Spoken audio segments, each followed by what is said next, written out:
میرے اجداد کی محنتوں کا نشان، میرے اسلاف کی عظمتوں کا بیان، میرے اجداد کی محنتوں کا نشان، میرے اسلاف کی عظمتوں کا بیان۔ نحمده ونستعينه ونستغفره ونعوذ بالله من شرور أنفسنا ومن سيئات أعمالنا، من يهده الله فلا مضل له ومن يضلل فلا هادي له، وأشهد أن لا إله إلا الله وحده لا شريك له، وأشهد أن محمدا عبده ورسوله.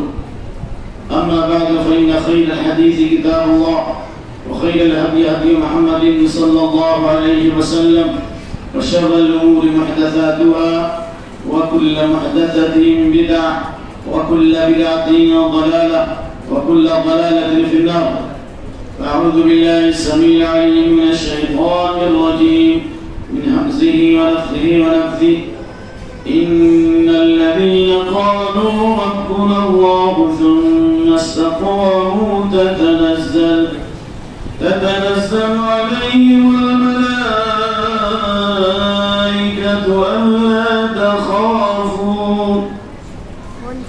ألا تخافوا ولا تحزنوا وأبشروا بالجنة التي كنتم توعدون. نحن أولياؤكم في الحياة الدنيا وفي الآخرة، ولكم فيها ما تشتهي أنفسكم، ولكم فيها ما تدعون، نزلا من غفور رحيم. ومن أحسن قولا ممن دعا إلى الله وعمل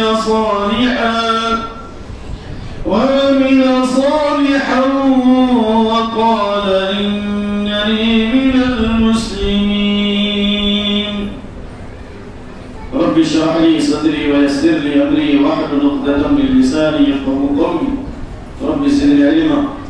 اللهم حبب إلينا الإيمان وزينه في قلوبنا، وكره إلينا الكفر والفسوق والعصيان، واجعلنا من الراشدين. اللهم زينا بزينة الإيمان واجعلنا هداة مهتدين. اللهم انفعنا بما علمتنا، اللهم انفعنا بما علمتنا وعلمنا ما ينفعنا وزدنا علما. تمام قسم کی بڑائی اور حمد و ثنا، کبرت و کبریائی اور عظمت اس اللہ وحدہ لا شریک کے لیے ہے، جو ساری کائنات کا تنہا خالق، مالک، حاکم، رازق اور بادشاہ ہے۔ اسی کے قبضہ قدرت میں سارے جہان کی بادشاہت ہے، اسی کے ہاتھ میں روزی اور روٹی ہے، عزت اور ذلت ہے، موت اور حیات ہے، تنگری اور فقیری ہے۔ جس کو اللہ ہدایت دے دے اسے کوئی گمراہ نہیں کر سکتا، اور جس کو اللہ گمراہ کر دے اس کو کوئی ہدایت نہیں دے سکتا۔ حمد و ثنا کے بعد عرض یہ ہے کہ اسلام مکمل ہو چکا ہے نبی صلی اللہ علیہ وسلم کی زندگی میں۔ قرآن اور حدیث کی شکل میں اسلام مکمل ہو چکا ہے۔ اب اس میں نہ کمی کی گنجائش ہے اور نہ زیادتی کی۔ جس طرح پانی کا پیالہ لبالب ہو تو اب اس میں مزید پانی ڈالا جائے تو پانی گر جائے گا، اور اگر پانی کو نکال دیا جائے تو یہ پانی پر ظلم ہوگا۔ اس لیے اسلام ہر اعتبار سے مکمل ہے۔ اب اسلام میں کوئی نیا کام کیا جائے ثواب کی نیت سے، جو نبی صلی اللہ علیہ وسلم نے نہیں کیا، جو صحابہ نے نہیں کیا۔ اب اگر کوئی ثواب کی نیت سے کوئی وہ کام کرتا ہے دین کے اندر، دنیا میں نہیں دین کے اندر، تو اس کو بدعت کہتے ہیں، اور ہر بدعت گمراہی ہے، اور ہر گمراہی جہنم میں انسان کو لے جانے والی ہے۔ نبی صلی اللہ علیہ وسلم نے دین کو مکمل کر دیا ہے۔ مسلم شریف کی مشہور حدیث ہے کہ آپ صلی اللہ علیہ وسلم نے فرمایا ما بعث الله من نبي إلا كان حقا عليه أن يدل أمته على خير ما يعلمه له وَيُنذِرُهُمْ شَرَّ مَا كَانَ يَعْلَمُهُ لَهُ. جتنے بھی نبی کو اللہ رب العالمین نے دنیا میں بھیجا، جو روایت آتی ہے ابو ذر کی کہ پوچھا گیا کہ انبیاء کی تعداد کتنی ہے، تو آپ نے فرمایا 1,24,000. حدیث حسن درجے تک ہے، یعنی 1,24,000 انبیاء کو اللہ نے بھیجا. تو اللہ نے ان پر اس بات کو فرض کر دیا، اس بات کا اللہ نے آرڈر دیا کہ جو بھی خیر کی باتیں ہیں وہ بتا دو، اور جو بھی شر اور فتنے اور برائیاں ہیں ان سے آگاہ کر دو. آپ صلی اللہ علیہ وسلم نے فرمایا، طبرانی کی حدیث، ما ترکت شرا ما ترکت خیرا ما ترکت شیئا یقربکم الی اللہ الا وقد امرتکم به. جو چیزیں تمہیں اللہ سے قریب کر سکتی تھی میں نے تمہیں بتا دیا ہے، اور جو چیز وما ترکت شرا یبعدکم عن اللہ الا وقد نہیتکم عنہ، اور جو چیزیں تمہیں اللہ سے دور کر سکتی تھی، جو چیزیں تمہیں اللہ کی رحمت سے محروم کر سکتی تھی، میں نے تمام دین کو پہنچا دیا ہے. حضرت ابو ذر کی روایت مسند احمد کی حدیث میں ہے، علمنا رسول اللہ صلی اللہ علیہ وسلم كل شيء حتى الطير وما يخلق بجناحيه الا وذكر لنا منه علما. نبی صلی اللہ علیہ وسلم نے تمام چیزوں کا طریقہ بتا دیا، یہاں تک کہ ایک پرندہ آسمان میں اڑتا ہے، آپ نے اس کے بارے میں بھی بتایا کہ یہ پرندہ آسمان میں اڑتا ہے تو بھی اللہ کی تسبیح بیان کرتا ہے، وہ بھی اللہ کی بڑائی اور کبریائی کا اعلان کرتا ہے. نبی صلی اللہ علیہ وسلم نے پیشاب پیخانے کا طریقہ بھی بتایا ہے. اسی لیے مشرکین نے مذاق اڑایا سلمان فارسی کے سامنے، تیرا نبی کیسا ہے، ہر چیز کا طریقہ بتاتا ہے. لقد علمكم نبيكم كل شيء حتى الخراءة قال أجل نهانا أن نستقبل القبلة بغاية وبول إلى آخر الحديث. حضرت سلمان فارسی نے کہا یہ تو ہمارے لیے شرف کی بات ہے، یہ ہمارے لیے بزرگی کی بات ہے، یہ ہمارے لیے خوبی کی بات ہے کہ اسلام میں ہر چیز مکمل ہے. اسلام میں پیدائش سے لے کر موت ہر بات کو اوپن کر دیا گیا، واضح کر دیا گیا ہے.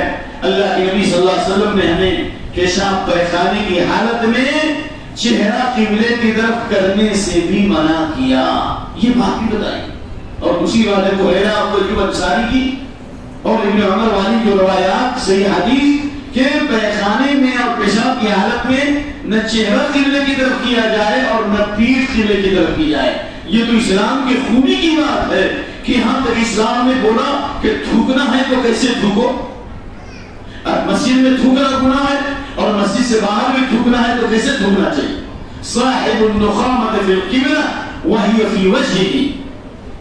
قیامت کے دن جس نے بھی قبلے کی طرف تھوکا ہوگا، قبلے کی طرف جس نے بھی تھوکا ہوگا، یہ تھوک قیامت کے دن اس کے چہرے کے سامنے آئے. یہ بات بھی نبی صلی اللہ علیہ وسلم نے بتائی. جس نبی صلی اللہ علیہ وسلم نے ایک قدم کے بعد دوسرا قدم ڈالا ہے، یہ بتایا.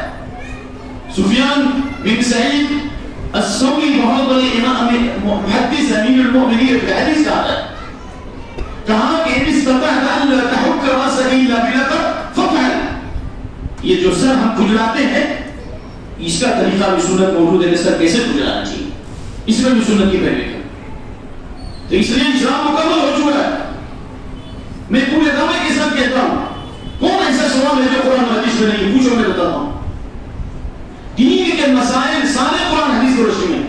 دنیا کے امور میں شریعت نے اسلام کا نظام بتایا، فلاں فلاں چیزیں حرام ہے، فلاں فلاں چیزیں فلاں جانور کا گوشت حرام، فلاں جانور کا گوشت حرام، فلاں جانور کا گوشت حرام، اس کے علاوہ سب حلال ہے. نکاح کے بارے میں کہہ دیا فلاں عورتوں سے شادی نکاح نہیں کر سکتے، نہیں کر سکتے، فلاں سے نہیں کر سکتے، فلاں سے ماں حرام، بیٹی حرام، خالہ حرام، علاج ہے، اس کے علاوہ سب حلال ہے. لیکن عبادات کے باب میں، دین کے باب میں، عبادت کے باب میں، عقیدے کے باب میں، یعنی عقیدے کے چیپٹر میں، عبادت کے چیپٹر میں جتنا بتایا اتنا ہی کرنا ہے، جو نہیں بتایا وہ نہیں کرنا. اللہ کے نبی صلی اللہ علیہ وسلم نے کسی حدیث میں منع تو نہیں کیا کہ مغرب کی نماز 6 رکعت نہ پڑھو، تو کیا آپ 6 رکعت پڑھیں گے؟ نہیں. آپ نے فرمایا صلو کما رأیتمونی اصلی، جس طرح تم نے مجھ کو جس کیفیت کے ساتھ صفت کے ساتھ، جس خشوع و خضوع کے ساتھ، جس اہتمام کے ساتھ نماز پڑھتے ہوئے دیکھا، اسی طرح نماز پڑھو۔ اس لیے اسلام ہر اعتبار سے مکمل ہے۔ لہذا اگر دین کے اندر کوئی نئی بدعت کرتا ہے جو اسلام میں نہیں ہے، مثال کے طور پر اللہ کے نبی کریم صلی اللہ علیہ وسلم نے فرمایا کہ میں لا تطرونی کما طرت النصارى، جس طرح یہود و نصارہ نے، جس طرح نصارہ نے عیسیٰ بن مریم کو یا عیسیٰ علیہ السلام کی شان کو بڑھا دیا۔ کیا مطلب ہوا؟ عیسیٰ علیہ السلام کو نبوت کے مقام سے اٹھا کے کہاں لے گئے؟ الوہیت کے مقام پہ لے گئے، یعنی اللہ کا مقام لے دیا۔ جس طرح اللہ سے مانگنا چاہیے عیسیٰ علیہ السلام سے مانگنے لگے، عیسیٰ علیہ السلام کو سجدہ کرنے لگے۔ اے لوگوں، میں تم کو نصیحت کرتا ہوں میرے شان کو مت بڑھانا، میں اللہ کا بندہ اور اس کا رسول، فقل عبد اللہ ورسول، میں اللہ کا بندہ ہوں اور اس کا رسول ہوں۔ فقول، مجھے اللہ کا بندہ اور اس کا رسول کہو۔ یہ اللہ کی بندگی آپ نے کی، اچھے انداز میں بندگی کی، اللہ کی بندگی کی طرف دعوت دی۔ ہم سب اللہ کے بندے ہیں۔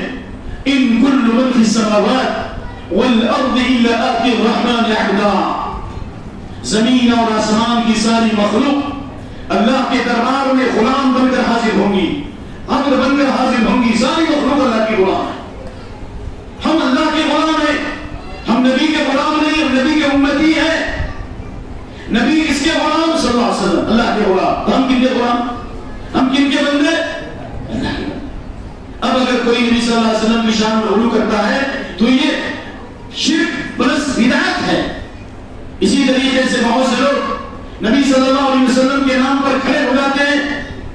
حدیث بخاری کی ایک نہیں 5 حدیثیں، حضرت عائشہ، حضرت جابر، حضرت انس بن مالک، تقریباً 5 صحابہ سے حدیثیں موجود ہیں کہ آپ صلی اللہ علیہ وسلم رکب فرسا فصرع وجهش الشق الأيمن، آپ ایک گھوڑے پر سوار ہوئے، یا بعض روایتوں میں گھوڑی پہ سوار ہوئے، گھوڑی نے آپ کو کھجور کے تنے پر گرا دیا، آپ فنفکت خجما، آپ کے پاؤں میں ورم آ گیا، آپ مسجد نہیں آ سکے۔ آپ نے حضرت عائشہ رضی اللہ عنہا کے کمرے میں کھڑے ہو کر نماز نہیں پڑھی، بیٹھ کے نماز پڑھی، کیونکہ آپ کھڑے ہو کر نہیں نماز پڑھ سکتے۔ لیکن صحابہ نے آپ کے پیچھے جو عیادت کے لیے گئے تھے، جو تیمارداری کے لیے گئے تھے، انہوں نے آپ کے پیچھے کھڑے ہو کر نماز پڑھی، آپ نے بیٹھ کر نماز پڑھی، صحابہ نے آپ کے پیچھے کھڑے ہو کر نماز پڑھی۔ پھر سے میں کہہ رہا ہوں، آپ نے بیٹھ کے نماز پڑھی، کیوں؟ اس لیے کہ آپ کھڑے نہیں ہو سکتے۔ صحابہ نے بیٹھ کے نماز نہیں پڑھی، کھڑے ہو کر نماز پڑھی، کیوں؟ اس لیے کہ ان میں کھڑے ہونے کی قدرت اور صلاحیت تھی۔ فلما انصرف، جب آپ سلام سے فارغ ہوئے تو آپ نے کیا فرمایا؟ آپ نے فرمایا اذا صلى الامام جالسا فصلوا جلوسا اجمعون، جب امام بیٹھ کر نماز پڑھے تو تم بھی بیٹھ کر نماز پڑھو۔ لا تفعلوا كما يفعل اهل الروم بعظمائها، جس طرح روم کے بادشاہ کے پاس ان کے خدام، ان کے حاشیہ بردار ان کے سامنے کھڑے ہوتے ہیں، تم میری تعظیم کے لیے کھڑے مت ہو۔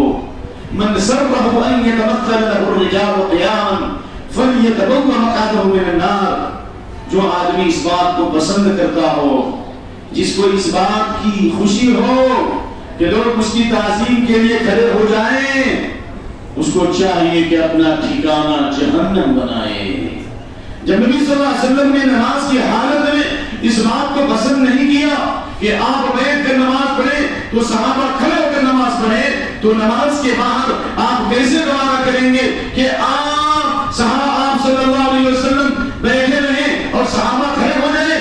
بلکہ مسلم احمد کی حدیث ہے، حضرت انس فرماتے ہیں کہ اللہ کے نبی کریم صلی اللہ علیہ وسلم تشریف لاتے تھے اور ہم بیٹھے ہوتے تھے، ہم آپ کی تعظیم کے لیے کھڑے نہیں ہوتے تھے، لما نجد من کراہیتہ لذلک، اس لیے کہ ہمیں معلوم تھا کہ آپ نے منع فرمایا۔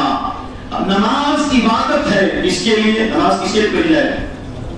اللہ کے لیے۔ ان صلاتی و نسکی و محیای و مماتی للہ نمازیں، میری قربانیاں، جو بھی ذبح کرتے ہیں، جینا مرنا سب اللہ کے لیے، زندگی کا مالک کون؟ اللہ۔ موت کس کے ہاتھ میں؟ اللہ کے ہاتھ میں۔ تو نمازیں کس کے لیے ہوں گی؟ قربانی کس کے لیے ہوگی؟ فصل لربک وانحر، نماز اپنے رب کے لیے پڑھو اور قربانی بھی کس کے لیے کرو؟ جی، تو کس طرح نماز اللہ کے لیے، نماز کا سجدہ کس کے لیے؟ بولیے، نماز کا رکوع کس کے لیے؟ نماز کا قیام کس کے لیے؟ وقوموا للہ قانتین، اللہ کے لیے کھڑے ہو جاؤ عاجزی انکساری کے ساتھ، اللہ کے لیے کھڑا ہونا ہے۔ قرآن کی آیت ہے، کیا تعبیر ہے؟ وقوموا للہ قانتین، اللہ کے لیے کھڑے ہو۔ ابھی میں نے دیکھا کہ کئی لوگ ملے تو ملاقات کے وقت جھک کر کے ملے، جھک کے کیوں ملیں گے؟ حدیث میں آنا جب دو بھائی آپس میں ملتے، ما من مسلمین یلتقیان ویتصافحان الا غفر اللہ لہما، جب دو مسلمان آپس میں ملتے ہیں اور مصافحہ کرتے ہیں، بات بات ایک دوسرے کے سامنے مسکراتے ہیں، آمنے سامنے جھکنا نہیں، تو مصافحہ کرنے کے بعد دونوں کے گناہوں کو اللہ معاف کر دیتا ہے۔ مصافحہ تحادو کہتے ہیں تمام تحیتکم المصافحہ، سلام کی تکمیل مصافحے سے ہوتی ہے۔ صحابہ کرام نے سوال کیا کہ ہم میں سے کوئی ایک دوسرے سے ملے اینحنی لہ، کیا اس کے لیے جھکے گا؟ کیا جھکے گا؟ آپ نے کہا لا، نہیں۔ اب یصافحہ بیدی، کیا مصافحہ کرے گا؟ آپ نے کہا مصافحہ کرے گا۔ معانقت یہ بھی حدیث ہے، جب دور سے آئے تو معانقت کر سکتے ہیں۔ تو جھک کر کے ملنا یہ بھی توحید کی روح کے خلاف ہے۔ تو نبی صلی اللہ علیہ وسلم کی شان میں غلو نہیں کیا جائے گا، نمبر ایک۔ نمبر دو، اللہ کے نبی عالم الغیب نہیں ہے، عالم الغیب وہ ہے جو مالک حقیقی ہے، وہ اللہ الذی لا الہ الا ہو، وہی اللہ ہے جس کے علاوہ کوئی معبود برحق نہیں۔ عبادت کے لائق کون؟ اس لیے وہ کہا کہ ہمارا اللہ ہی کی عبادت کیوں، اللہ ہی کو سجدہ کیوں، اللہ ہی کو رکوع کیوں، اللہ ہی کے لیے قیام کیوں، اللہ ہی کے لیے نذر و نیاز کیوں، اللہ ہی کے لیے قربانی کیوں، اللہ ہی کے لیے کیوں ہے؟ اس لیے اللہ کے لیے وہ رب العالمین ہے، اس لیے وہ رحمان الرحیم ہے، اس لیے کہ مالک یوم الدین ہے، اس لیے کہ وہی مشکل کشا ہے، وہی رزق رساں ہے، وہی پریشانی کو دور کرنے والا ہے۔ اسی کی عبادت اس لیے کہ ساری مخلوق اس بات پر جمع ہو جائے کہ آپ کو ذرہ برابر فائدہ پہنچائے، لیکن اگر اللہ فائدہ پہنچانا نہیں چاہے ساری مخلوق مل کر فائدہ نہیں پہنچا سکتی۔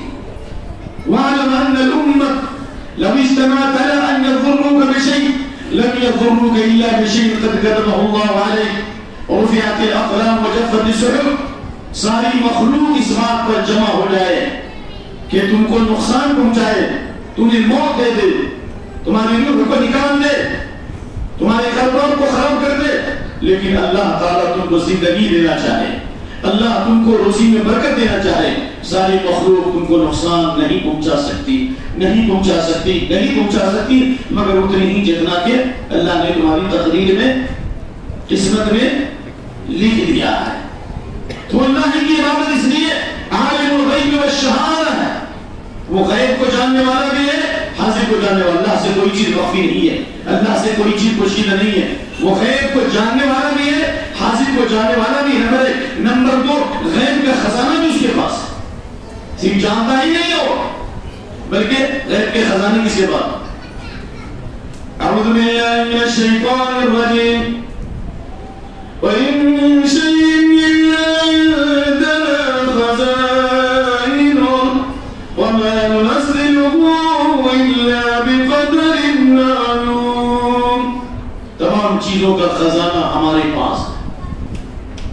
اللہ نے کہا ہمارے پاس ہے، وہ خزانے کی ہو سکتا ہے کہ خزانہ اللہ کے پاس ہے تو اللہ نے چابیاں تقسیم کر دی بزرگان دین کو، اور یا کرام کو اللہ نے چابیاں دے دی، ایک چابی بندہ نماز کو دیا، ایک یسوع دراز کو دے دیا، اور ایک چابی جو ہے کسی اور پیر کو دے دیا۔ کیا ایسی بات ہے؟ اللہ نے کہا جس طرح خزانہ ہمارے پاس ہے، خزانے کی چابیاں بھی ہمارے پاس۔ 64 نمبر کی غالباً آیت ہے سورہ زمر کی، لَهُ مَقَالِيدُ السَّمَاوَاتِ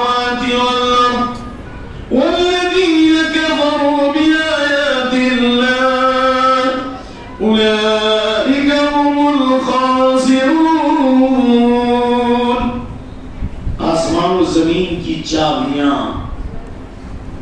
مقادیر مقلاط کی جمع ہے، آسمانوں اور زمینوں کی چابیاں اسی کے پاس ہے، دیا ہی نہیں کسی۔ تو جس کے پاس خزانہ ہے، جس کے پاس چابی ہے، اس سے کیوں نہیں مانگتا؟ اللہ تعالیٰ فرماتا ہے مجھ سے مانگو ادعونی استجب لکم، مجھ سے مانگو میں تمہاری دعا قبول کروں گا۔ ابھی میں وہ آیت پڑھ رہا تھا، ابھی جب روشنی بجھی تھی تو میں اپنا مراجعہ کر رہا تھا، قرآن کا یاد تھا۔ اللہ کی شان یہ ہے کہ مانگو گے تو اللہ خوش ہوگا، نہیں مانگنے سے اللہ ناراض ہوتا ہے۔ دنیا والے مانگنے سے ناراض ہوتے ہیں، ایک دفعہ دے دے گا، دو دفعہ، بار بار مانگو تو نہیں دے گا، ناراض ہو جائے۔ من لم يسأل اللہ یغضب علیہ، جو اللہ سے نہیں مانگتا اللہ اسے غصہ ہوتا ہے۔ کیوں؟ اس لیے کہ اللہ فرماتا ہے حدیث قدسی ہے یا عبادی لو ان اولکم وانسکم وجنکم قاموا فی صعید واحد فسألونی فأعطیت کل انسان مسألته ما نقص ذلك مما عندي الا كما ينقص المخيط اذا ادخل البحر۔ اللہ اکبر، اللہ اکبر۔ اے تمام انسان اور جنات، اول سے لے کر آخر تک کسی بڑے میدان میں، چٹیل میدان میں جمع ہو جائیں، جب سے دنیا قائم ہے اس وقت سے لے کر قیامت تک ساری انسانیت اور سارے جنات جمع ہو جائے اور ہر اللہ سے دعا کرے کہ اللہ مجھ کو کروڑ پتی بنا دے، وہ کہے کہ ہم کو کروڑ پتی بنا دے، کہے کہ سارے پہاڑوں کو سونا بنا دے، وہ کہے کہ ساری زمین کو چاندی بنا دے، سارے سمندروں کو ہمارے موتیوں میں تبدیل کر دے۔ مثال ہمیں اللہ کو ایسی گاڑی دے کہ ہم ایک ہی منٹ میں پوری دنیا میں کہیں جو گھوم جائے، جو چلے بھی اور اڑ بھی جائے۔ مثال اللہ سب کی ضرورت پوری کر دے گا، پھر بھی اللہ کے خزانے میں کوئی کمی نہیں۔ ہاں اتنی ہی کمی ہوگی جس طرح سمندر کا جو ذخائر ہے، بحر ذخائر، تلاطم خیز سمندر، اس میں اگر سوئی کو ڈالا جائے تو اس سوئی کے ناکے میں کتنا پانی آئے گا؟ کچھ بھی نہیں آئے گا۔ اللہ کے خزانے کی مثال سمندر کی ہے، اور ہم ساری مخلوق مانگیں گے تو اس کی مثال کیسی؟ سوئی کے ناکا، سوئی کو سمندر میں ڈالیں گے تو سمندر کے پانی میں کچھ بھی کمی ہوگی؟ فسبحان الذی بیدہ ملکوت کل شیء وإلیہ ترجعون، پاک ہے وہ ذات جس کے ہاتھ میں تمام چیزوں کی بادشاہت ہے، اسی کی طرف لوٹائے جاؤ گے۔ انما امرؤ اذا اراد شيئا ان يقول له كن فيكون۔ اللہ جب کسی چیز کا ارادہ کرتا ہے اور اللہ فرماتا ہو جائے، وہ چیز فوراً ہو جاتی ہے۔ یمین اللہ ملأ، اللہ کا دایاں ہاتھ بھرا ہوا ہے، لا یغیض ما نفق سحاء اللیل والنہار، رات و دن خرچ کرنے کے بعد اللہ کے خزانے میں اب تک کوئی کمی نہیں۔ کیوں نہیں مانتے اسے؟ ان ربک حی کریم یستحی من عبدہ اذا رفع یدیہ ان یردہما صفرا، تیرا رب حیادار ہے، شرمیلا ہے، غیور ہے، جود و صفا کرنے والا ہے۔ بندہ جب ہاتھ اٹھا کر دعا کرتا ہے تو اللہ شرماتا ہے کہ اس کے ہاتھ کو کیسے خالی واپس کرے۔ اللہ جو آدمی بھی بندہ نام مسلم یدعو اللہ بدعوته لیس فیها اثم ولا قطیعة رحم الا اعطاه الله بإحدى ثلاث، اما ان تعجل له دعوته واما ان يدخر له في الآخرة الله واما ان يصرف عنه من السوء مثلها او كما قال قالوا اذا نكفر قال الله اكبر۔ سبحان اللہ، اللہ کے نبی صلی اللہ علیہ وسلم نے فرمایا جب کوئی مسلمان بندہ اور بندی ایمان کے ساتھ، یقین کے ساتھ، اخلاص کے ساتھ حلال روزی کھا کر، حرام روزی کھانے والی کی دعا نہیں قبول ہوتی، ایمان، اخلاص، یقین کے ساتھ حلال روزی کھا کر دعا کرے تو اللہ تین چیزوں میں سے ایک چیز دے دے گا، یا تو مصیبت اللہ تعالیٰ آپ کی مراد پوری کر دے گا، یا نہیں تو اللہ تعالیٰ کسی اس سے بڑی مصیبت کو دور کر دے گا، آخرت کی مصیبت کو دور کر دے گا۔ جیسے حدیث بالکل صحیح، یود اہل العافیت یوم القیامہ، قیامت کے دن وہ لوگ جو دنیا میں امن اور سلامتی کے ساتھ تھے، آرام کے ساتھ تھے، اچھی زندگی گزار رہے تھے، اچھا کھانا کھا رہے تھے، بیماریوں سے اللہ نے بچایا، لیکن قیامت کے دن جب اللہ ان لوگوں کو بدلا دے گا جنہوں نے مصیبتوں پر صبر کیا، جنہوں نے پریشانیوں کا صبر کیا، جنہوں نے بھوک کی شدت کو برداشت کیا، جنہوں نے بیماریوں کے اوپر اللہ سے صبر کی امید کی، بیوی مر گئی صبر کیا، بیٹا مر گیا صبر کیا، بیٹی مر گئی صبر کیا، اللہ تعالیٰ جب پہاڑوں کی طرح نیکیاں ان کے سامنے پیش کرے گا مصیبتوں پر صبر کی وجہ سے، تو امن اور سکون کی زندگی گزارنے والے تمنا کریں گے لو ان تقرب اجسادهم بمقارب من نار، کاش کہ دنیا میں قینچیوں کے لیے بمقارب، کاش کہ دنیا میں قینچیوں کے ذریعے ان کے جسموں کو ٹکڑے ٹکڑے کر دیا گیا ہوتا، قینچیوں کے ذریعے ان کے جسم کو ٹکڑے ٹکڑے کر دیا جاتا تاکہ قیامت کے دن ان کو ثواب ملتا۔ تو اللہ تعالیٰ کبھی بندے کی مراد کو پوری نہیں کرتا، لیکن اس کے ذریعے آخرت کی مصیبت کو دور کرتا ہے، آخرت کے لیے ذخیرہ بناتا ہے۔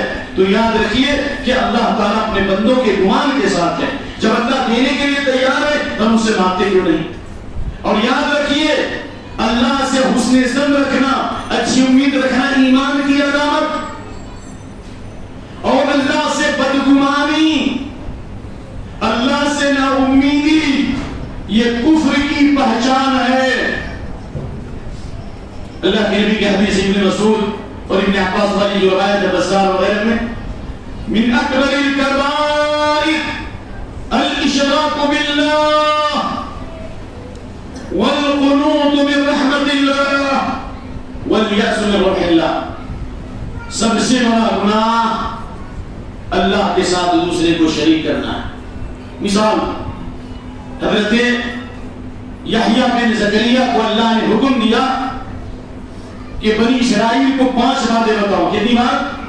5 باتیں۔ یہ روایت ترمذی کی حدیث ہے شریف کہ اللہ کے نبی صلی اللہ علیہ وسلم نے فرمایا کہ اللہ نے ان اللہ امر یحییٰ بن زکریا ب5 کلمات، اللہ نے یحییٰ بن زکریا کو حکم دیا کہ بنی اسرائیل کو 5 باتیں بتاؤ، اس پر 5 باتوں پر خود بھی عمل کرو اور اپنی قوم کو بھی 5 باتوں پر عمل کرنے کا حکم دو۔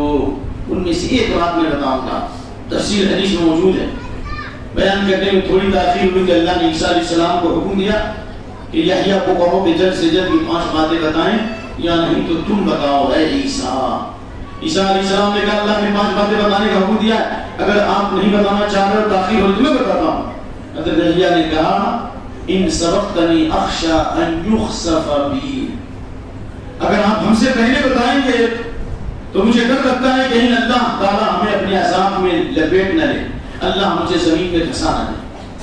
حضرت یحییٰ نے بنی اسرائیل کو بیت المقدس میں جمع ہونے کا حکم دیا، فامتلأ المسجد وقعدوا على الشرف، پوری مسجد کھچا کھچ بھر گئی، یہاں تک کہ سامنے ٹیلوں تک لوگ بیٹھ گئے۔ حضرت زکریا نے کہا کہ اللہ نے 5 باتیں بتانے کا حکم دیا ہے، ان میں سے پہلی بات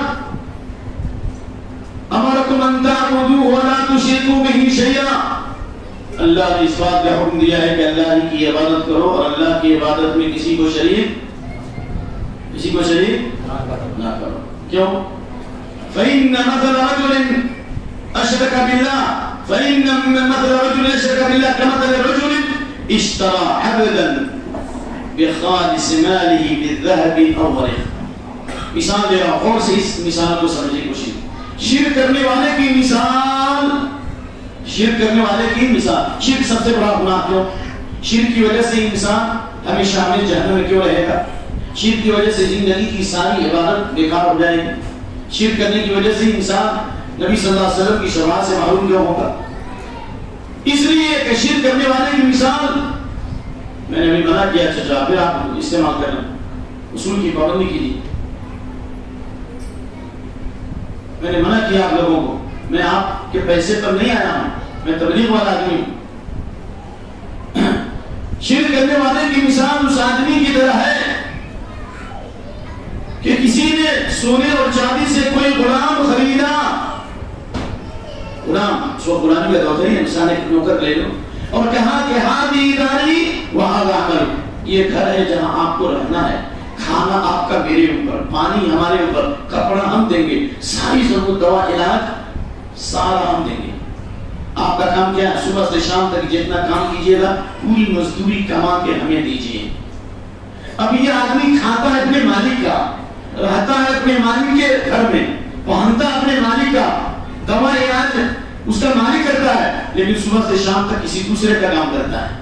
فَأَيُّكُمْ يَرْضَىٰ أَن يَكُونَ عَبْدُهُ كَذَلِكَ، کون اس بات کو پسند کرے گا کہ اس کا نوکر ایسا 2 نمبر کا کام کرے؟ کیا کوئی اپنے نوکر کو رکھے گا؟ نہیں رکھے گا۔ سبحان اللہ، زمین آپ کی، مال آپ کا، دکان آپ کی، اور کروڑوں روپیہ آپ نے لگایا اور دوسرا آدمی کہا ہاں میں آپ کا پارٹنرشپ ہوں، تو آپ اس کو برداشت کرو؟ سبحان اللہ، زمین کس کی، آسمان کس کا، کائنات کس کی؟ ہم اللہ کے، اور اللہ نے ہمیں کس لیے پیدا کیا ہے؟ اب اگر اللہ کے حق میں شریک کریں گے تو اللہ ناراض نہیں ہوگا؟ ایک نوکر 2 آقا کو خوش کر سکتا؟ آپ کی بیوی کہے کہ میں آپ کی بھی بیوی ہوں، آپ کی بھی بیوی ہوں، صرف کہنا اتنا بڑا جرم ہے کہ ہم اسی وقت لکیر کھینچ دیں گے کہ تو میری بیوی نہیں ہو سکتی۔ یہ کہے کہ میں آپ کی بھی بیوی ہوں، اگر بھی کہے تو ہم برداشت نہیں کر سکتے کہ یہ فاحشہ عورت ہے، ثانیہ عورت ہے، یہ میری بیوی نہیں ہو سکتی۔ لیکن یہ کہے میں آپ کی ہی بیوی ہوں، آپ کی بھی اور ہی کا فرق کتنا بڑا ہے؟ بھی کو ہٹا دو، ہی رکھ دو، یعنی اس کے اوپر جو ایک نیچے جو نقطہ ہے اس کو ہٹا دو تو ہی ہو جائے۔ میں آپ کی ہی بیوی ہوں تو کہیں گے یہ بات نہیں عورت، تو اللہ اکبر، اللہ کیسے برداشت کرے؟ اس لیے شرک سب سے بڑا،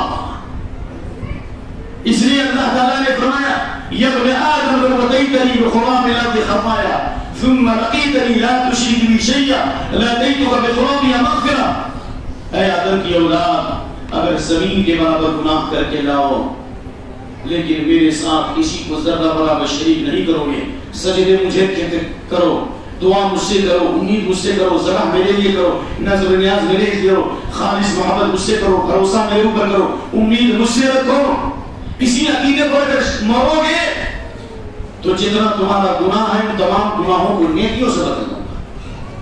کتنا یعنی جو خالص توحید پہ رہے گا اللہ اس کو گناہوں سے محفوظ رکھے گا، یہ مطلب ہے۔ اور اگر گناہ ہو گئے تو اللہ سچی توبہ کی توفیق دے گا۔ اگر کچھ گناہ ایسے ہیں جو انسان نہیں توبہ کر سکا تو توحید کی برکت سے اللہ اس کے گناہوں کو معاف کر دے گا۔ توحید کی برکت سے مصیبتیں دور ہوتی ہیں۔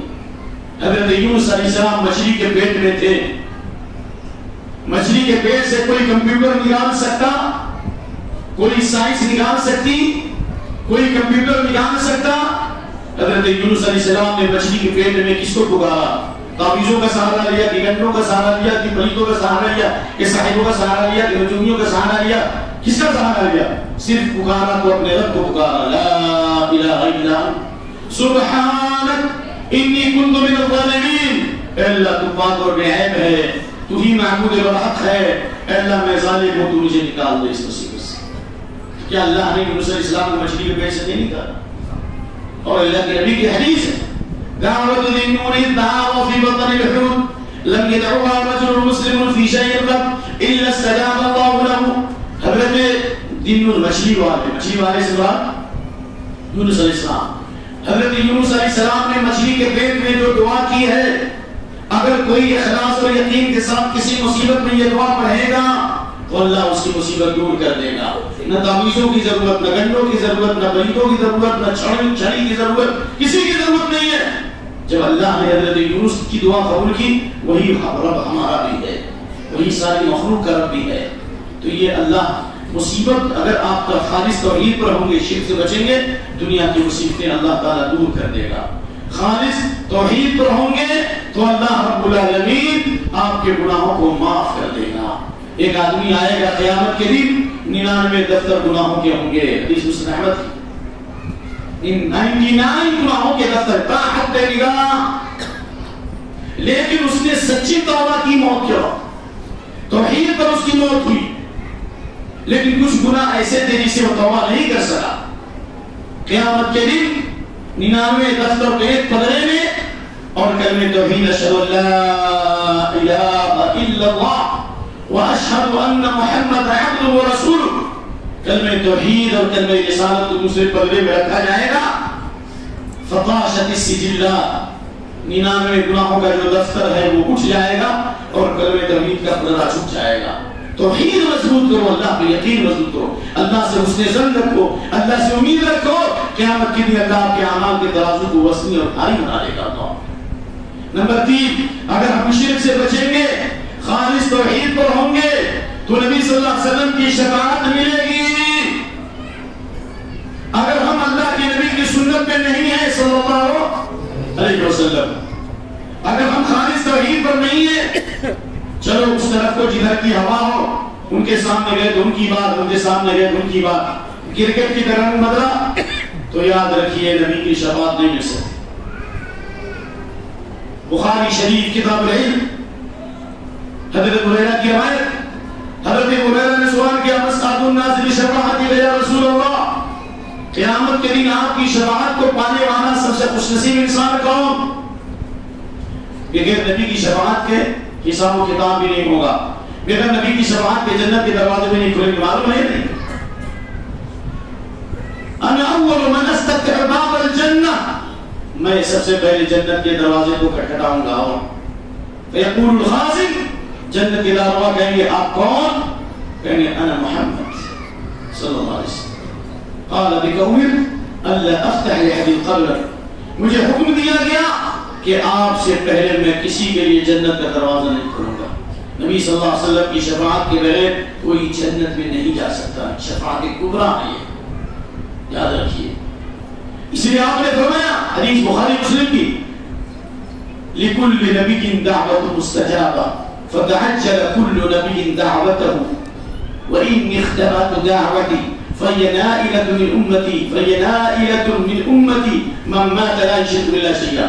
دنیا میں اللہ نے اسپیشل آفر کیا، مثال کے طور پر اگر اس موبائل کی قیمت مالیہ 10,000 ہے، آفر میں 500 میں ملنے لگے تو کتنے لوگوں کی بھیڑ ہوگی؟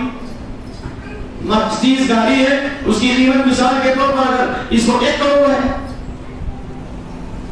ٹھیک ہے، لیکن اگر وہ 10 لاکھ میں ملنے لگے، 5 لاکھ میں ملنے لگے تو کتنے لوگ لیں گے؟ ہر آدمی کوشش کرے۔ اللہ تعالیٰ نے ہر نبی کے لیے ایک اسپیشل گفٹ رکھا، وہ گفٹ کیا ہے؟ جو مانگو مل جائے گا۔ جس طرح روایت ترمذی کی ہے، میں حدیث سنا رہا ہوں، حدیث حسن درجے، عرض علی ربی لیجعلنی مطعم مکہ ذهبا فقلت لا یا رب لكن نجوع اليوم ونشرب يوما، اللہ نے مکہ کی وادی کو سونا بنا کر پیش کیا کہ میں پورے مکہ کے پہاڑوں کو سونا بنا دیتا ہوں۔ آپ نے کہا ہمیں نہیں چاہیے، ایک دن بھوکا رہوں اور ایک دن آسودہ رہوں، جب میں بھوکا رہوں گا تو عاجزی انکساری پیدا ہوگی، تجھے یاد کروں گا، اور جب تو کھلائے گا تو ہم تیرا شکریہ ادا کریں گے۔ تو آپ نے فرمایا صلی اللہ علیہ وسلم، ہر نبی کے لیے اللہ نے دعا رکھی تھی، ہر نبی نے دنیا میں مانگ لیا، تفصیل کی گنجائش نہیں ہے، لیکن میری جو گفٹ ہے، میرا جو گفٹ ہے، میری جو دعا ہے، وہ میں قیامت کے لیے کروں گا، اپنے لیے نہیں بلکہ۔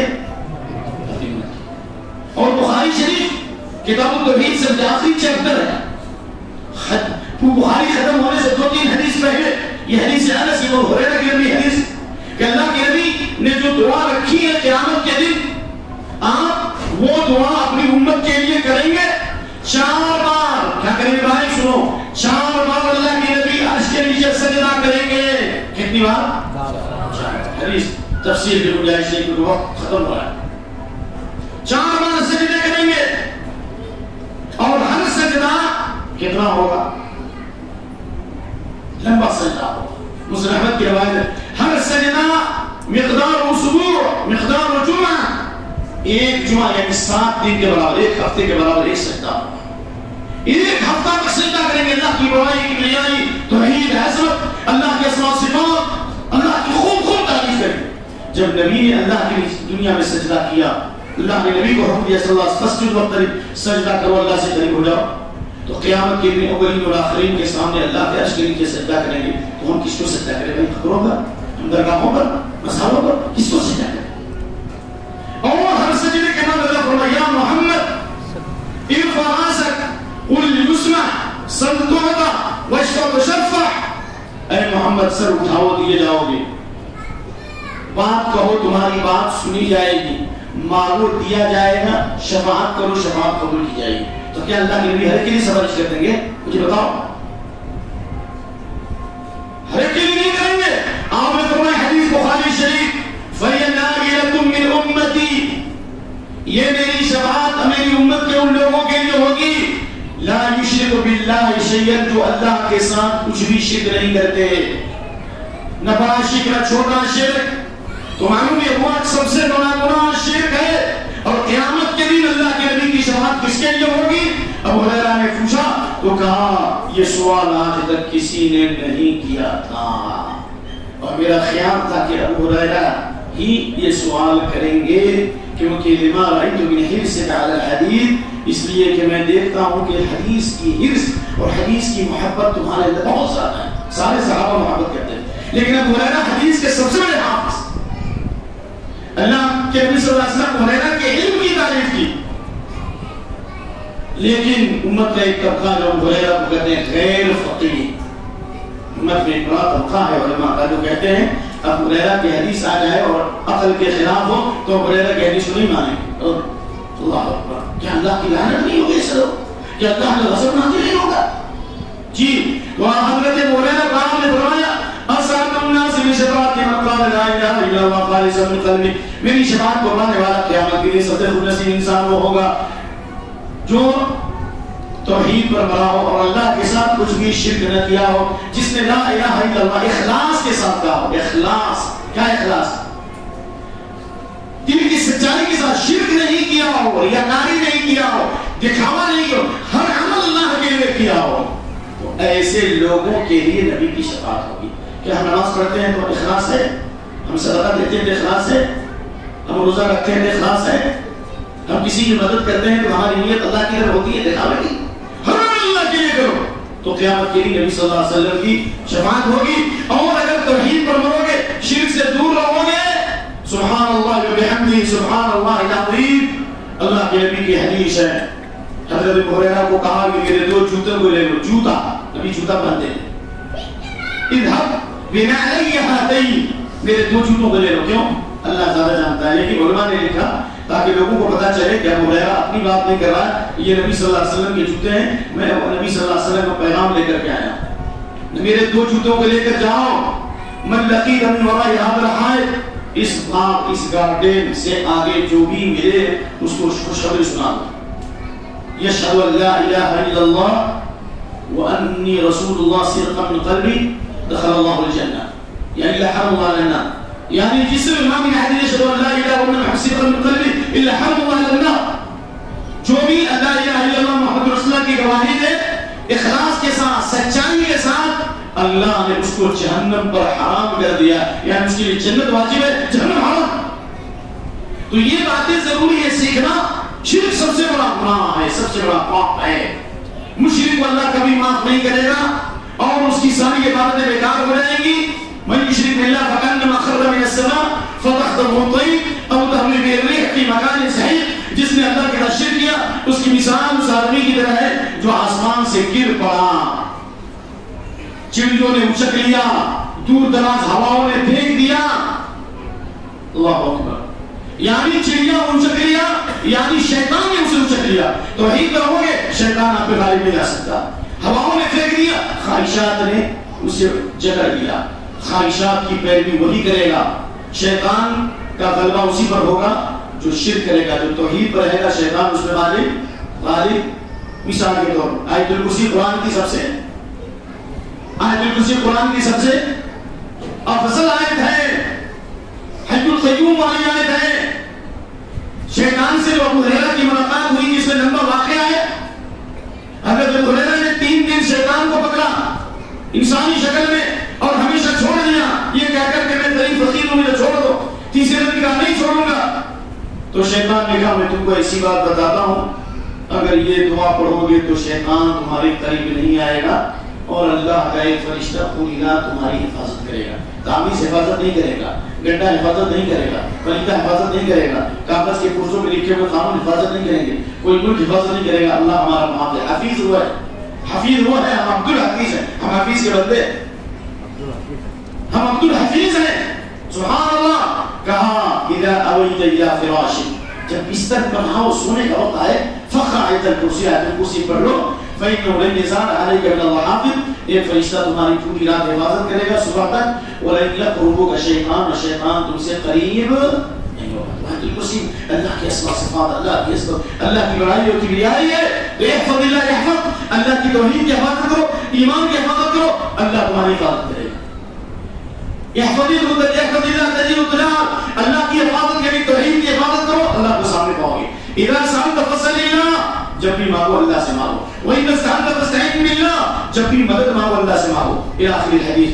اس لیے شرک کے بعد سب سے بڑا گناہ اللہ کی رحمت سے نا امید ہونا ہے. نا امید کفر ہے. جو تعویذوں کا سہارا لیتے، کنڈوں کا سہارا لیتے، اگر ان کو اللہ سے امید ہوتی تو تعویذوں کا سہارا لیتا. جو عورتیں صاحب و امیروں کے پاس جا کر ہاتھ دکھلاتی ہیں، اولاد مانگتی ہیں، اس لیے کہ اللہ سے نا امید ہو چکی ہے. اگر اللہ سے امید ہوتی، حضرت زکریا بوڑھے ہو گئے، سر کے بال سفید ہو گئے، ہڈی کمزور ہو گئی، بیوی باز ہے، اللہ سے عاجزی کے ساتھ دعا فرمائی، کہا ہے اللہ میں تیری پکار سے کبھی نا امید نہیں ہوا، تو مجھے نیک لڑکا عطا فرما. اللہ نے دعا قبول فرما لی. اور وَيُبَشِّرُ بِهِ، اللہ نے فرشتوں کو بھیجا، اس حال میں وہ عبادت کر رہے تھے، عبادت کی حالت میں. جی تو اگر ہم بھی اللہ سے امید رکھے، پانچ پن کے باوجود بھی اللہ اٹھا دے گا. میرے ایک دوست معراج ہے جو مدینے میں رہتے ہیں. ڈاکٹر نے کہا کہ بیوی کا رحم بالکل خراب ہو چکا، اس کے بعد رحم ہی نہیں خراب ہو چکا، دنیا کے سارے اسباب ختم ہو چکے. اللہ کو پکارا، اللہ نے بیٹی سے نواز دیا. اللہ کو پکارا، اللہ نے اولاد سے نواز دیا. اس لیے نا امیدی شرک کے بعد سب سے بڑا گناہ. جس کو اللہ سے امید ہوگی وہ صاحب و عامیوں کے بعد جا کے ہاتھ نہیں دکھلائیں گے. من، اللہ کے نبی نے فرمایا صلی اللہ علیہ وسلم حفصہ کی بات، من اتا کاہنا او عرافا فسأل عن شيء لم تقبل له صلاة 40 سماحا. جو صاحب کے پاس، عامیوں کے پاس، مجومیوں کے پاس جائے اور مستقبل کے بارے میں مجھے اولاد ہوگی نہیں ہوگی، میری قسمت اچھی ہے یا خراب ہے، میرا بیٹا بھاگ گیا ہے، فلاں سامان چوری ہو گیا، چور کون ہے بتا دو. اگر سوال کیا جائے تو 40 دن کی نماز قبول نہیں ہوگی. کتنے دن؟ 40. صرف سوال کر رہے ہیں. لیکن اگر اس کی بات کو ایکسپٹ کر لیں، سویکار کر لیں، قبول کر لیں، مان لیں، تو آپ کی زندگی کی ساری عبادت بیکار ہے. حدیث اس میں حدث من اتكهن او عرافا فسأل عن شيء فصدقه بما يقول فقد كفر بما انزل على محمد. اگر اس کی بات کو آپ نے مان لیا، قبول کر لیا، تو اس نے اس کفر کیا اس شریعت کے ساتھ جو محمد صلی اللہ علیہ وسلم پر نازل ہوا. یعنی محمد صلی اللہ علیہ وسلم شریعت کے ساتھ کفر کیا، زندگی کی ساری عبادت بیکار ہو جائے گی. اس لیے ہم اللہ سے امید رکھیں. اللہ اور اللہ کے نبی کی دعاؤں میں سے ایک دعا ہے، آپ یاد کر لو، بے چینی اور پریشانی میں پڑھنا چاہیے. کون سی دعا؟ اللہم رحمتک ارجو، اللہم رحمتک ارجو فلا تکلنی الى نفسی طرفت عین واصلح لی شانی کلہ لا الہ الا انت. پھر سے پڑھو، اللہم رحمتک ارجو فلا تکلنی الى نفسی طرفت عین واصلح لی شانی کلہ. پھر میں پڑھتا ہوں، اللہم رحمتک ارجو. یہ کتاب کا، یہ کتاب ساری دعائیں موجود ہے. اللہم رحمتک ارجو فلا تکلنی الی نفسی طرفت عین. اللہ میں تیری رحمت کا امیدوار ہوں، تیرے علاوہ کوئی نہیں جس سے امید رکھے.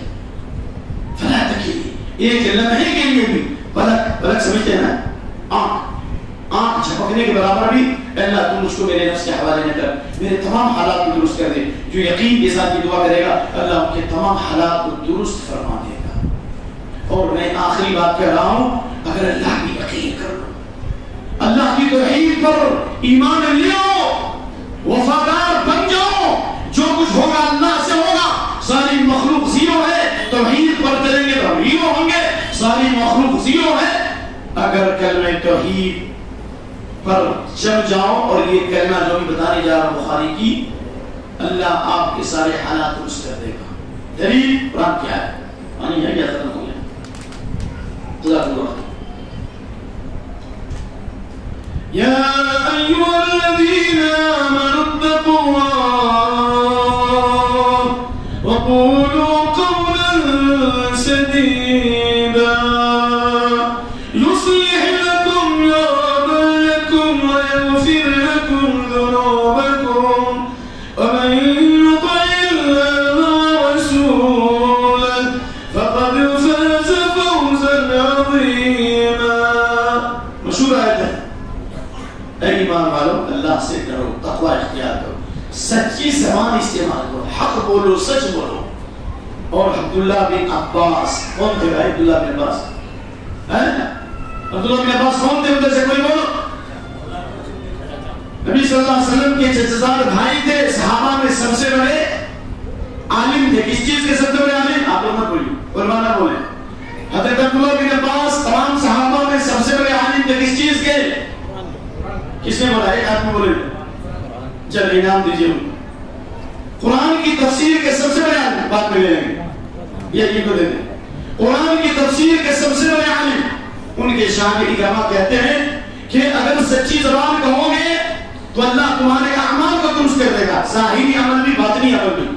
اور جب اعمال درست ہو جائیں گے تو والذین آمنوا وعملوا الصالحات وآمنوا بما نزل على محمد وهو الحق من ربهم كفر عنهم السيئات واصلح.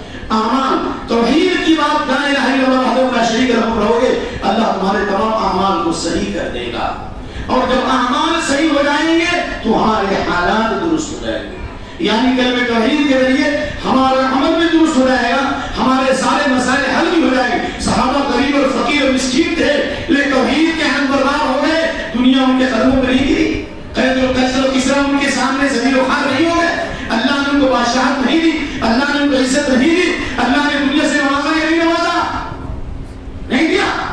قولوا قولا سدیدا لا الہ الا اللہ وحدہ لا شریک لہ لہ الملک وله الحمد وهو على كل شيء قدیر. یہ کلمہ ہمیشہ پڑھو، اللہ آپ کے سارے مسائل کو حل کر دے گا، خیر سے مدد کرے گا. اور بخاری شریف کی حدیث سنا رہا ہوں، آخری بات ہے انشاءاللہ. سنو، بخاری پڑھتے ہیں، بخاری جو بلا عشق محمد آتا ہے بخار ان کو بخاری نہیں آتی. بہت سے لوگ بخاری کے نام سے ان کو بخار آتا ہے. کوئی بتاتے ہیں ایک بڑے عالم کے اللہ ان کی مغفرت کر دے، مسلم تھے، لیکن جب ہمارے غریب بھائیوں سے بحث ہوئی اور انہوں نے حدیث کی کتاب کو ایسے پٹک دیا 2 گھنٹے میں منہ سے خون آیا. اب دنیا سے چل بسے. اللہ کی غیرت کو چیلنج مت کرو. بخاری کی حدیث پڑھ رہا ہوں جسے لوگوں کو بخار آتا ہے، بخاری کی نسبت کرتے ہیں کہ کبھی پڑھو تو آئے. 4 لاکھ میں کار خرید تو 1000 میں بخاری تو خریدو، مسلم تو خریدو 800 میں. بخاری کی حدیث نبی رضی اللہ تعالیٰ عنہ قال قال رسول اللہ صلی اللہ علیہ وسلم، خاص طور سے میری ماں اور بہن سنیں، من قال لا الہ الا اللہ وحدہ لا شریک لہ الملک وله الحمد وهو على كل شيء قدیر في كل يوم 100 مرة كانت له 11 رقاب وقدرت له 100 سيئة ومحيت عنه 100 سيئة وكانت توحيد بالشيطان يوم ذلك حتى يمسي ولم يأت أحد أفضل مما جاء به إلا رجل عمل من أفضل من ذلك. متفق علیہ البخاری مسلم. کیا مطلب ہے؟ جس نے صبح میں لا الہ الا اللہ وحدہ لا شریک لہ اخیر تک ایک دن میں 100 بار پڑھا، سحر سے پہلے کتنی بار؟ 100 بار، یقین کے ساتھ، اخلاص کے ساتھ. 5 فائدہ. نمبر 1، 10 غلام آزاد کرنے کا ثواب ملے گا. کتنا؟ غلام تو ہے نہیں تو آزادی سے کیا فائدہ؟ جی ہے فائدہ. غلام آزاد کرنے کے ثواب یہ ہے، بخاری شریف کی روایت ہے، باب فضل عتق الرقبہ، یہ باب ہے غلام آزاد کرنے کے بعد. ابھی حدیث نہیں ہے، یہ بھی ابو ہریرہ کی حدیث ہے. ابی ہریرہ رضی اللہ تعالیٰ عنہ قال رسول من اعتق امرأ مسلما استنقذ اللہ منہ بكل عضو منہ من النار. جس نے کسی ایک مسلم غلام کو آزاد کیا تو اللہ اس کے بدلے اس کے جسم کے پورے انگ، پورے عضو کو، ہاتھ کو، پاؤں کو، آنکھ کو، کان کو، دل کو، جسم کو، اندر باہر پورے حصے کو اللہ جہنم سے آزاد کر دے گا. اگر 10 مرتبہ غلام آزاد کیا، 100 بار کلمہ توحید پڑھی تو گویا 10 بار جہنم سے آزاد ہو گئے. کتنی بار؟ 10 بار. اللہ اکبر. 10 بار گویا اللہ نے جہنم سے آزاد کر دیا. تو کیا ہم جہنم سے آزاد ہونا چاہتے ہیں؟ کلمہ توحید پڑھو گے سارے مسئلے کا حل ہے. نمبر 1. نمبر 2، 100 گناہ معاف ہوں گے. نمبر 3، 100 نیکیاں لکھی جائیں. نمبر 4، اللہ اکبر، ولم یأت احد بأفضل مما جاء به. صبح مما جاء به، صبح سے شام تک آپ کی اللہ کا وکان الحد من الشیطان یوم ذلک. صبح سے شام تک اللہ شیطان سے حفاظت کرے گا. دیکھیں بھول بھی جاتا ہے انسان. صبح سے شام تک اللہ شیطانوں سے حفاظت کرے گا. کیا مطلب ہے؟ شیطان سے حفاظت کا مطلب کیا ہوا؟ جواب نہیں دیجیے. حفاظت کا مطلب ہوا کہ شیطان دو قسم کا ہوتا ہے, ایک جناتی شیطان اور انسانی شیطان, شیاطین الانس اور شیاطین الجن. وہ شیطان جو ہمارے اوپر ایک طرف ہمارے اوپر ایک فرشتہ بھی اور ایک شیطان بھی ہے, اور کچھ شیطان گھوم رہے ہیں نمازوں کو خراب کرنے کے لیے. شیطانوں کی ایک جماعت ہے جو نمازوں کو خراب کرتی ہے, فورس, شیطانوں کی فورس جو نماز خراب کرتی ہے, اور اس کو توحید کے سورس سے ختم کرو گے. اس شیطان کا نام خنزیر ہے. تو صبح سے شام تک تمام شیطانوں سے حفاظت ہوئی, چاہے انسان ہو یا جنات. اور اہل علم نے تشریح کی شیطان کے جتنے گندے کام ہیں اسے بھی بچائے گا. بہت سے نوجوان فیس بک کے شکار ہو گئے, انٹرنیٹ کے شکار ہو گئے, اور لڑکیوں کی غلط محبت میں گرفتار ہو گئے, فحاشی بے حیائی میں ہیں, برائی سے بچنا چاہتے نہیں بچ سکتے, گٹکھا کھانے کی عادت لگی ہوئی ہے. ابھی ایک صاحب ملے تھے, دیکھا لگ رہا تھا کہ گٹکھا کھائے گا, توبہ کرو بھائی, اس سے تصویر تعلیم پر تو کیوں سگریٹ پیتے ہو. جتنے شیاطین کے کام ہیں, کہتے ہیں چاہتا ہوں چھوڑنا نہیں چھوڑ پاتا. یقین میرے پاس اگر اتنی رپورٹ ہے, اگر لکھتا تو رجسٹر کر جاتا انشاءاللہ. لوگ آگے بیان کرتے تم نے بتایا, میں نے پڑھا, سب کام ہو گیا. جتنے شیطان کے گندے کام ہیں اللہ سب سے زیادہ آپ کی حفاظت کرے گا, یقین کرو. صبح سے شام تک واللہ. ایک صاحب نے آ کے مجھ سے کہا آپ لوگوں کو بیان کیجیے کہ میرے اوپر سحر کا حملہ تھا, جادو کا حملہ تھا. میں وہاں ہارا جو ریاض میں شہر ہے, یہ علاقہ ہے, اس میں میرا درس ہوتا تھا. اللہ قبول کرے. کہا کہ جیسے میں نے 100 بار پڑھا یہ کلمہ, فوراً الٹی ہوئی اور سحر ختم ہو گیا.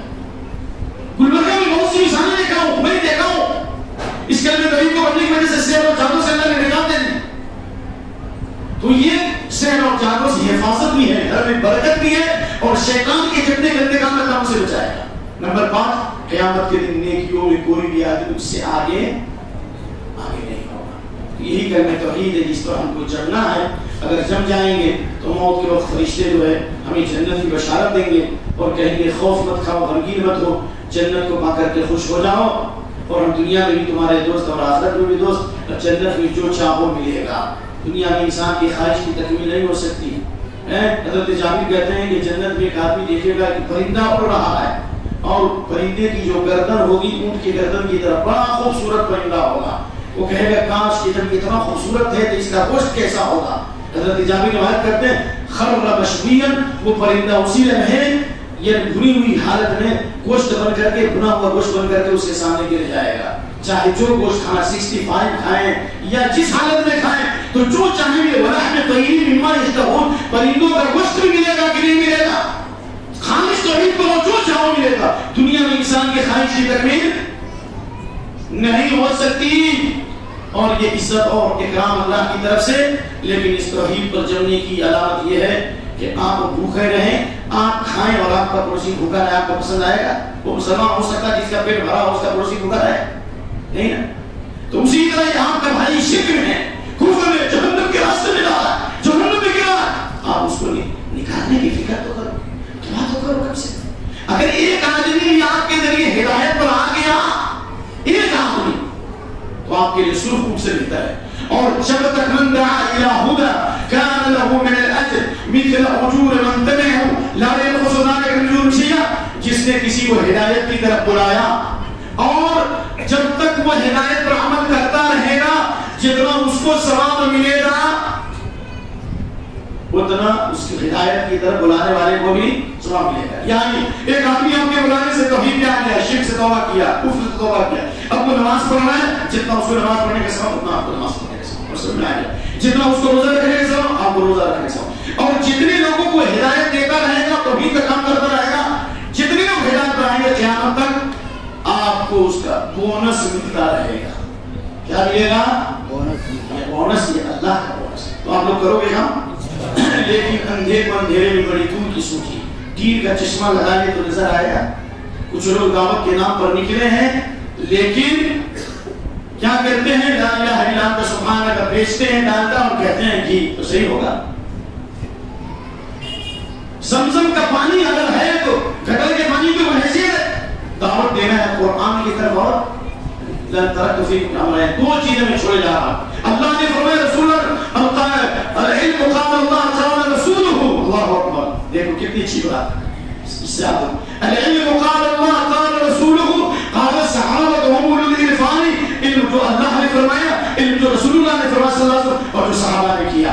اس کے علاوہ علم نہیں ہے. بزرگوں نے کہا، پیروں نے کہا، فلاں نے کہا، چیوں نے کہا، نہیں. اللہ اس کے رسول کے مقابلے میں کسی کی کوئی شخصیت زیرو بھی نہیں ہے، بلکہ اللہ اور کے رسول کی بات 100% صحیح اور حق ہے اور ہیرو ہے، اور جو اللہ اس کے رسول کی باتوں کو ٹھکرائے وہ زیرو ہے. اللہ سے دعا ہے کہ اللہ ہماری اس مجلس کو قبول فرمائے، اللہ اپنا خوف عطا فرمائے، اپنی محبت عطا فرمائے، اپنی امید عطا فرمائے. الحمدللہ رب العالمین میں محبت ہے، الرحمن الرحیم میں امید ہے، مالک یوم الدین میں خوف ہے، اور ایاک نعبد و ایاک نستعین ہے. اے اللہ ہم محبت بھی تجھی سے کرتے ہیں، امید بھی تجھی سے کرتے ہیں، خوف بھی تجھی سے رکھتے ہیں، اور عبادت بھی تجھی سے کرتے ہیں، تجھی سے مدد مانگتے ہیں. ہمیں سیدھے راستے پر چلا دے. تو جو ہدایت کو تلاشے گا خوف کے ساتھ، جو ہدایت کو تلاشے گا اللہ سے امید کے ساتھ، جو ہدایت کو تلاشے گا اللہ سے محبت کے ساتھ، تو اللہ تعالیٰ اس کی مراد پوری فرمائے گا. اللہ اس مجلس میں جتنے لوگ ان کی مغفرت فرما، جو بیمار ان کے قرضوں کو ادا کر دے، جو پریشان حال ان کی پریشانی کو دور کر دے، جو بے اولاد ہے اللہ ان کو اولاد عطا فرما. جن کے اوپر کسی کا حملہ ہے، دشمنوں کا غلبہ ہے، اللہ دشمنوں کے غلبے کو دور کر دے. اس ملک کو اپنے سلامتی کا گہوارہ بنا، دشمنان اسلام سے اس ملک کی حفاظت فرما، پوری دنیا کے مسلمانوں کو بچا دے. اللہ ہمارے ماں اور بہنوں کی عزت والوں کی حفاظت فرما. اللہ ہماری نیتوں کی اصلاح فرما، ہماری زبانوں کی اصلاح فرما. اللہ انٹرنیٹ اور موبائل اور مختلف فحاشی اور بے حیائی کے مراکز سے ہماری ضروریت کی، ہماری نسل کی حفاظت فرما. اللہ ہمارے ماں باپ کی، دادا نانی کی اور تمام رشتہ داروں کی مغفرت فرما. ربنا هب لنا من ازواجنا وذرياتنا قرة اعين واجعلنا للمتقين اماما. اے اللہ ہماری بیویوں کو، ہمارے بچوں کو آنکھوں کی ٹھنڈک بنا دے. ربنا آتنا في الدنيا حسنة وفي الآخرة حسنة وقنا عذاب النار. اے اللہ دنیا کی بھی بھلائی عطا فرما، آخرت کی بھی بھلائی عطا فرما، وقنا عذاب النار. ہمیں جہنم کے عذاب سے بچا دے. ربنا آتنا اللهم انا نسألك الهدى والتقى والعفاف والغنى. اے اللہ ہم ہدایت کی بھیک مانگتے ہیں، اے اللہ تقوی کی بھیک مانگتے ہیں، اے اللہ پاکدامنی کی بھیک مانگتے ہیں. اے اللہ اپنے علاوہ کسی کا محتاج نہ بنا دے. رب اشرح لي صدري ويسر لي امري واحلل عقدة من لساني يفقهوا قولي. اللهم فقهنا في الدين وعلمنا التأويل. اللهم فقهنا في الدين وعلمنا التأويل. اللهم فقهنا في الدين وعلمنا التأويل. اللهم اجعلنا من اولي الأيدي والابصار. اللهم اخلصنا بذكرك. اے اللہ یہ چہرے اتنے روشن ہیں اور تیری توحید کو، تیرے نبی کی سنت کو سننے کے لیے ہیں. اے اللہ ان کے دلوں سے کجی کو دور کر دے، اے اللہ شبہات کو دور کر دے، شہوات کو دور کر دے. توحید و سنت پر مر مٹنے کا جذبہ عطا فرما. اس دیش کے لیے اپنے سلامتی کی دعوت دینے والا بنا دے. اللہ ہمارے دلوں سے مکر و فریب کو دور کر دے. بے شک وہ ہر چیز پر قادر ہے. اے اللہ اسی طرح سے ہمیشہ ہنستا اور مسکراتا رکھ، اور ہمیں توفیق دے کہ ہم تیرے بندوں تک تیرے پیغام کو پہنچائیں، ہمیں کسی مخلوق کا محتاج نہ بنا. اللهم انا نسألك فواتح الخير وخواتمه. اللهم انا نسألك فواتح الخير وخواتمه. اللهم انا نسألك فواتح الخير وخواتمه. خیر کے سارے دروازے کھول دے، برکت کے سارے دروازے کھول دے. ہم کو اور آخر سب کو جمع فرما، اور جس طرح تم نے ہمیں جمع فرمایا ہے اے اللہ ہمیں جنت میں جمع فرما. موت کی تکلیف سے بچا، قبر کے عذاب سے بچا، اور جب قیامت کے دن قبر سے اٹھیں تو قیامت کی ہولناکی سے بچا. اے اللہ تو ہی عطا کرنے والا ہے. سبحانک اللہم وبحمدک واشہد ان لا الہ الا انت واستغفرک واتوب الیک. میں آپ